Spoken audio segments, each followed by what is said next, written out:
The bell above the door of my apartment jingled, a pathetic little sound against the roar of the city. I ignored it. It was probably just the wind reminding me of my late-night routines. My name is Jason, 24 years old. I work as a high-end hooker, the kind of job you possibly can't tell your mom about. It's not exactly a dream job, but it pays the bills and allows me to maintain a comfortable distance from anyone who might try to get close. I lived in a small apartment in a less than desirable part of the city. At least I had a roof over my head. I was getting ready for another night at Velvet, the exclusive club where I worked. The air hung thick with the scent of expensive perfume and desperation. I ran a hand through my hair, checking my reflection on the mirror. The Omega scent suppressants were doing their job, keeping my heat at bay. I couldn't afford any distractions. My phone buzzed. A text from my handler, Marco.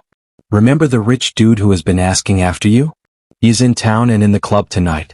Be on your best behavior. I stared at the text over and over again. If there was one thing I hated more than clingy clients, it was cowards. Especially the kind who sent someone else to speak for them. I'd been getting requests from this particular client for weeks. Always through Marco. Always the same message. He's interested in you, Jason, but I'd always refused. I didn't do clingy customers. Too risky. Too personal. But the offers kept getting sweeter, the sums of money more tempting. I arrived at the club, the familiar thrum of the music and the press of bodies a familiar comfort. Marco was waiting for me, his face a mask of practiced neutrality. He's not man enough to come talk to me himself, I'd told Marco more than once. Tell him to find someone else. I was leaning against the bar when a guy showed up, young, nervous, expensive suit that didn't quite belong to him. He cleared his throat like he was about to deliver bad news. Someone in the VIP section wants to see you, he said. I didn't even look up. Tell him to come talk to me himself. The guy hesitated. He asked if you'd consider? I finally turned, eyes sharp. Is he not man enough to walk over here? The messenger flushed and scurried away. I smirked, already forgetting about it. Then the air changed. You know that feeling when a room subtly shifts? When conversation's dull, when instinct tells you to look up now. That's when I saw him. He was tall, broad-shouldered. Impossibly well put together, like money itself had tailored him by hand. Dark hair, sharp jaw, eyes so calm they were almost unsettling. He didn't rush. Didn't hesitate. He walked toward me like he already owned the space between us. I forgot how to breathe. So, he said, voice low and controlled, you wanted to know if I was man enough. Heat crawled up my spine. Up close he was devastating. I've been sending people to come get you. But you usually don't show interest, he continued. I recovered enough to scoff. Congratulations. You finally saw me this time. He smiled warmly. And that made him look even more stunning up close. Jason. He called out. I stiffened. He already knows my name? That should have been my cue to leave. Instead I crossed my arms. If you're here to negotiate, you're late. I'm here to make an offer, he said. One night. I laughed. He leaned in just enough for me to smell him. Clean, expensive, dangerous. I'll pay you 5 times your usual rate. My smile froze. That's not funny, I said. I'm not joking. I studied his face, waiting for the catch. None appeared. Just confidence and certainty. What's your name? I asked carefully. You can call me William. The way he said it, like it carried weight, sent a shiver through me. But obviously this guy was no joke. He looks like a prince from a wealthy family. The drive to his penthouse was a blur. I sat in the back of his sleek black car, trying to maintain my composure. The city lights blurred past, a kaleidoscope of color and movement. I was leaving my life behind, trading it for a single night of what? Pleasure, pain, or freedom? I didn't know. All I knew was that I was terrified. The penthouse was even more impressive than I'd imagined. Floor-to-ceiling windows offered a panoramic view of the city, a glittering tapestry of light stretching as far as the eye could see. The decor was minimalist, modern, and expensive. Everything was perfect, flawless, and utterly intimidating. William led me through the apartment, his hand lightly brushing against my back. The touch sent a jolt of electricity through me, a warning signal that I tried to ignore. Make yourself comfortable, he said, gesturing to a plush, oversized sofa. Drinks? Food? No, thank you, I replied, my voice still a little shaky. I'm not hungry. He nodded, his eyes studying me. As you wish. He poured himself a drink, a dark amber liquid that swirled in the crystal glass. He took a slow sip, never breaking eye contact. So, he said, finally breaking the silence. What do you want to do? The question hung in the air, heavy with unspoken possibilities. I could feel my carefully constructed walls beginning to crumble. I was used to being in control, to dictating the terms of the encounter. But with William I felt adrift. I don't know, I admitted, the words a whisper. He set down his glass and walked towards me, his movements slow and deliberate. He stopped in front of me, close enough that I could feel the warmth radiating from his body. Then let me take the lead, he said, his voice a low, seductive murmur. He reached out and gently cupped my cheek, his thumb tracing the curve of my jaw. His touch was surprisingly gentle, almost reverent. My breath hitched. You're beautiful, Jason, he said, his eyes searching mine. More beautiful than I ever imagined. I closed my eyes, trying to block out the effect he was having on me. This was a job. A transaction. I couldn't afford to get lost in his gaze, in the promise of something more. He leaned closer, his lips brushing against my ear. Let me show you what I want. And then he kissed me. It wasn't a demanding kiss, not at first. It was soft, tentative, a gentle exploration. But it quickly deepened, becoming more insistent, more passionate. His lips moved against mine, coaxing, demanding, and I found myself responding, my body betraying me. I'd never experienced anything like it. The way he kissed, the way he touched.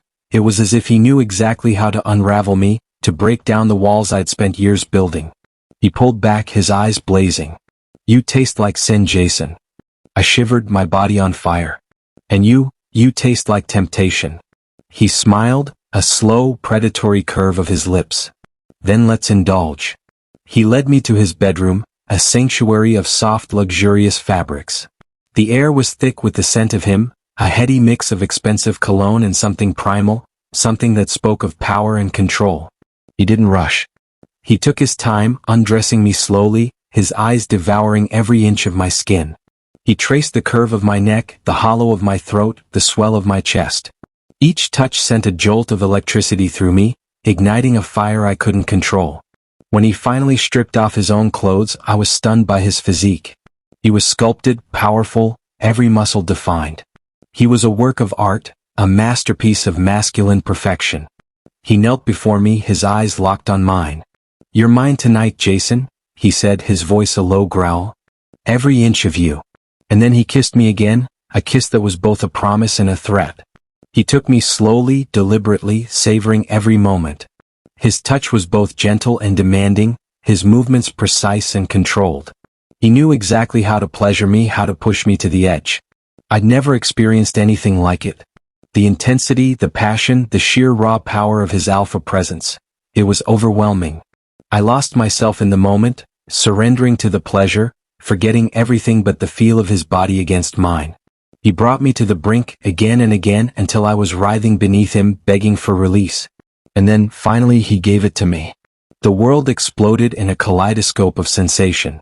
I cried out, my body arching, my mind blank. And then, as the tremors subsided, I collapsed against him, breathless and spent.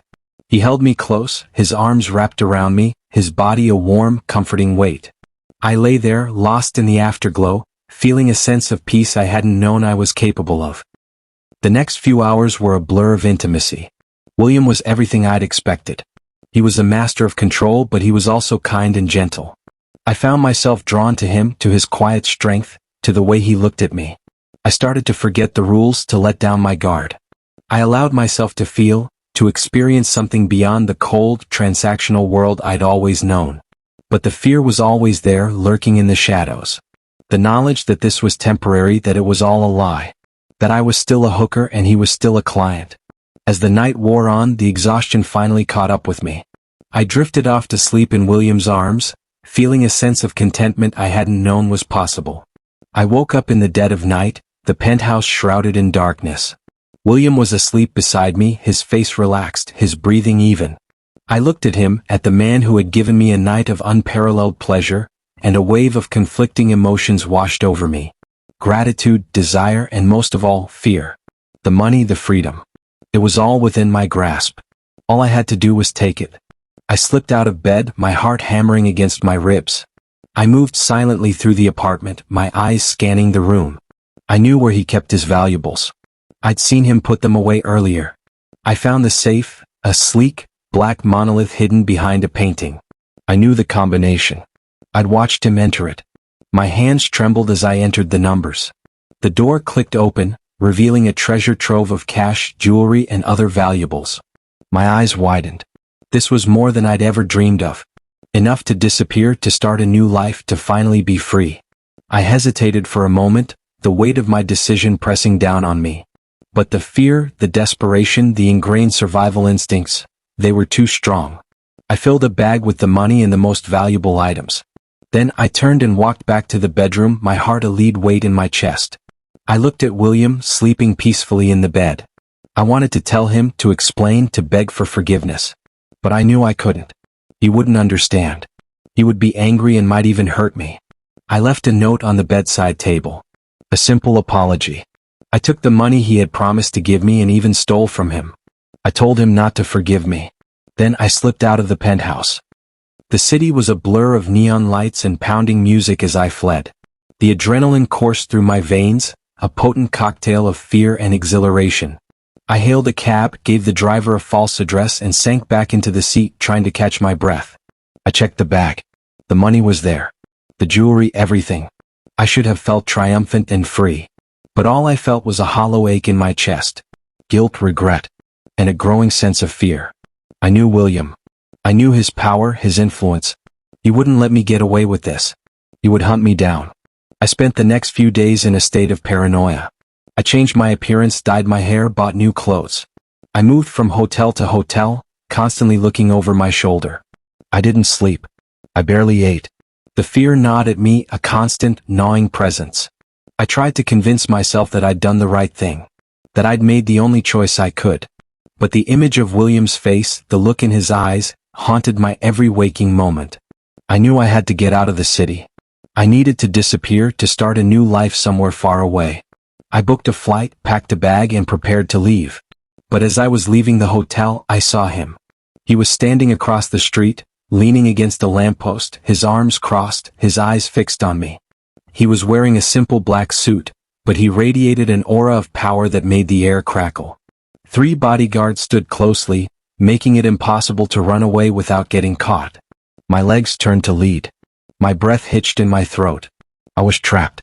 "Jason," he said, his voice a low growl. "We need to talk."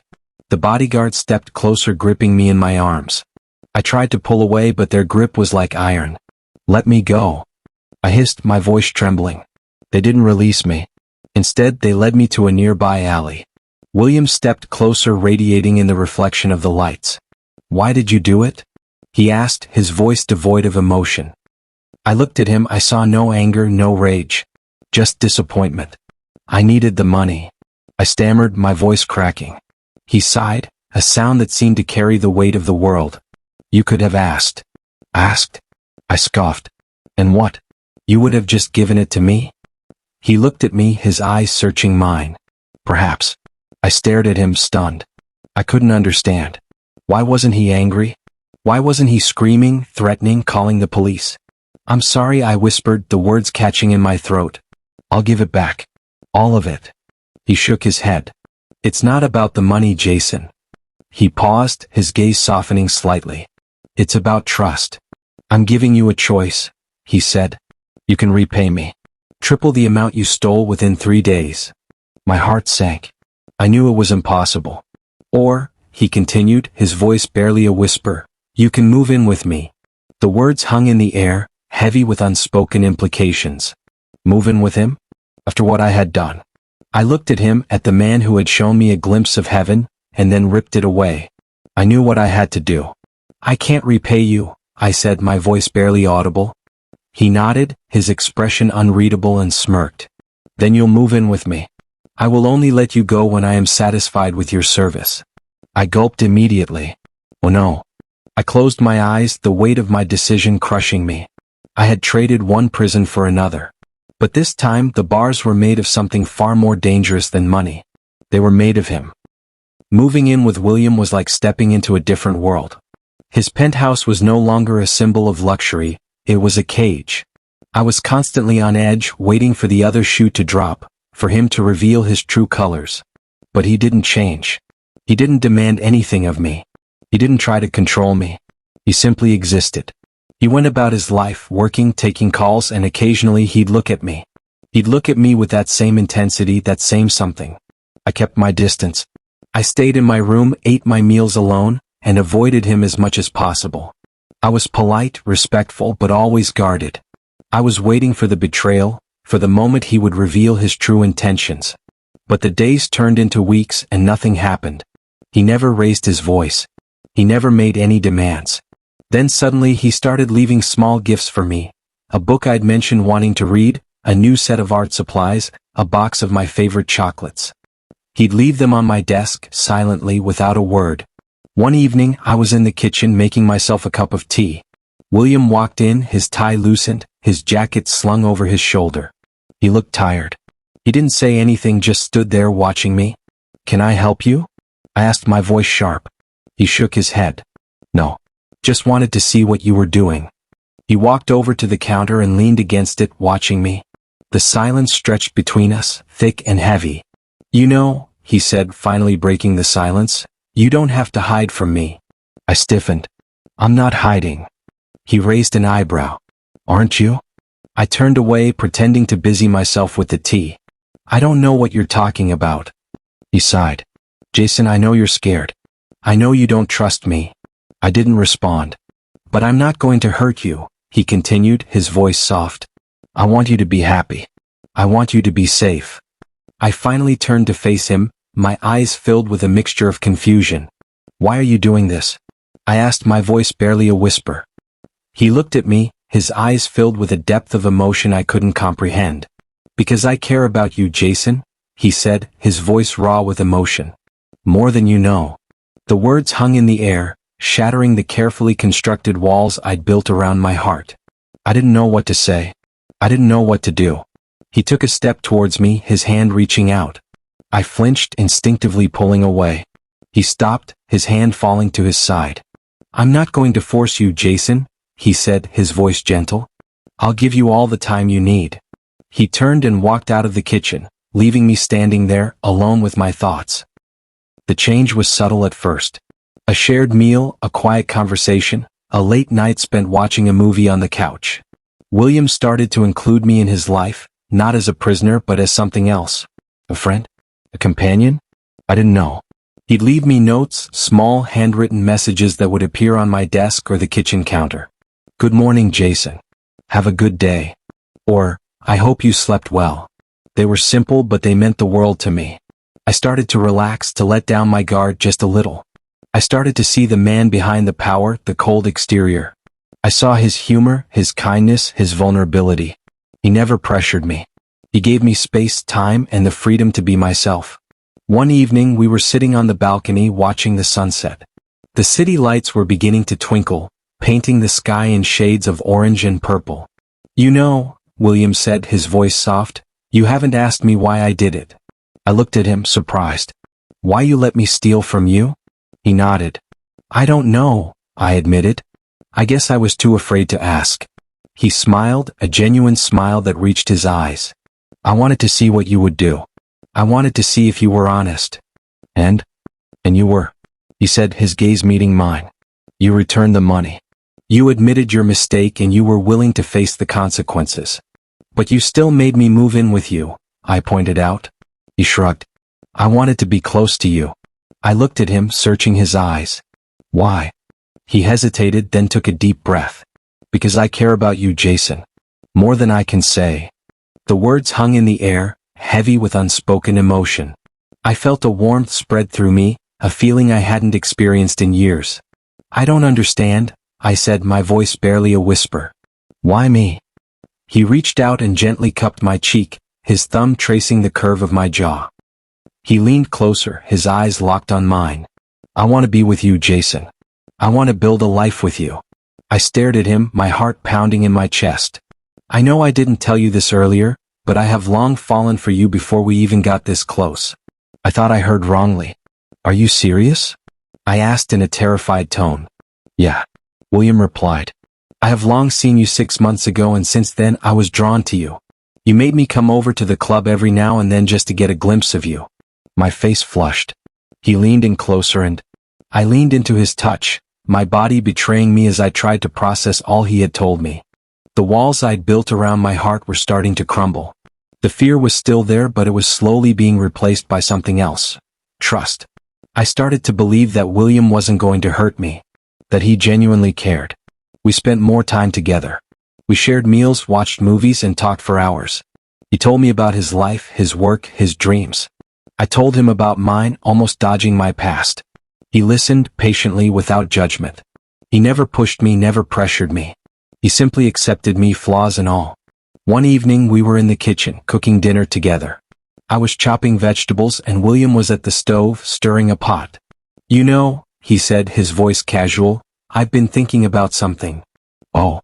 I asked, trying to sound nonchalant. About your profession, he said, carefully choosing his words. About your past. My hands stilled. I braced myself. I know it's not easy, he continued, his voice soft. I know it's not what you want. I didn't respond. I want you to know that you don't have to do it anymore, he said, turning to face me. I looked at him, stunned. I can provide for you, Jason, he said, his eyes searching mine. You don't have to work anymore.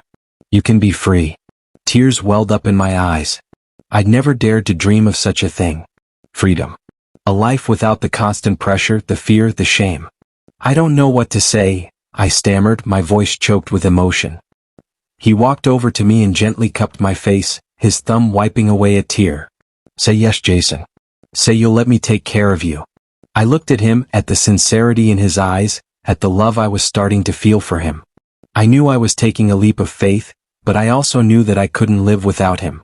Yes, I whispered, the word a promise. He smiled, a smile that lit up his entire face. He pulled me into his arms, holding me close. I love you, Jason, he said, his voice filled with emotion. I love you so much. I closed my eyes, letting the words wash over me. I loved him too. I loved him with all my heart. And in that moment, I knew that I was finally safe. The transition was slow, gentle. William helped me navigate the legalities, the paperwork, the logistics of leaving my old life behind. He was patient, supportive, and always there for me. I started to heal. The scars of my past began to fade. The fear slowly receded, replaced by a growing sense of peace. One evening we were in his bedroom. We were lying in bed, wrapped in each other's arms. William was stroking my hair, his touch gentle and loving. Are you ready? He asked, his voice a low murmur. I looked at him, my heart pounding in my chest. I was nervous, scared. But I was also excited. Yes, I whispered, my voice barely audible. He smiled, a slow, tender curve of his lips. He leaned down and kissed me, a kiss that was both a promise and a question. He took his time, undressing me slowly, his eyes devouring every inch of my skin. He traced the curve of my neck, the hollow of my throat. Each touch sent a jolt of electricity through me, igniting a fire I couldn't control. He was careful, considerate, and always mindful of my needs. He made me feel safe, cherished, and loved. He showed me what it meant to be truly intimate, to connect with someone on a deeper level. He showed me what it meant to be loved. The first time was slow, tender, and filled with a raw, unbridled passion. It was a revelation. A release. A celebration of our love. Afterward, we lay in each other's arms, breathless and spent. I looked at William, at the man who had changed my life, and I knew that I was finally free. Life with William was a dream. We spent our days together, exploring the city, trying new restaurants, and simply enjoying each other's company. He was my rock, my confidant, my lover. I learned to trust him completely.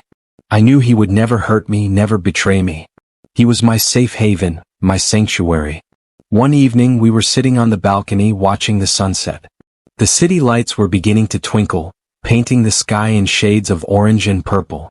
He reached out and took my hand, his fingers interlacing with mine. I love you, Jason. More than anything in the world. I leaned into him, my heart overflowing with love. I love you too, William. He pulled me close, his arms wrapped around me, his body a warm, comforting weight.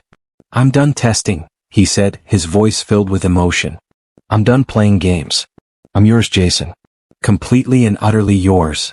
I smiled, tears welling up in my eyes. I had finally found my home. My love. My forever.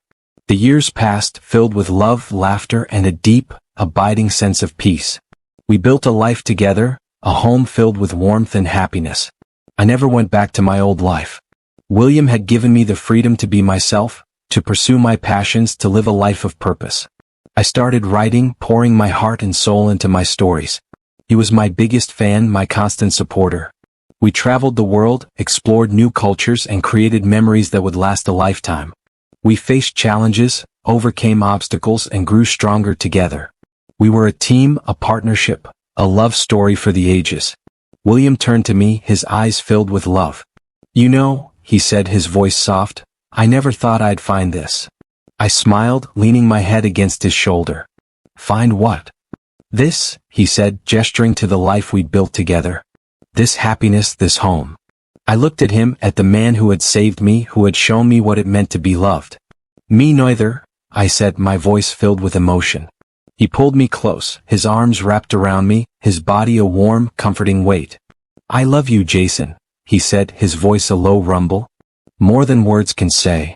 "I love you too, William," I replied, my voice filled with love. "More than anything." We kissed, a slow, tender kiss that spoke of a love that would last forever. The city lights twinkled, the rain began to fall, and we were home. If you enjoyed this story, give it a like, leave a comment, and don't forget to subscribe to my channel for more interesting BL stories. Thanks for watching, see you next time.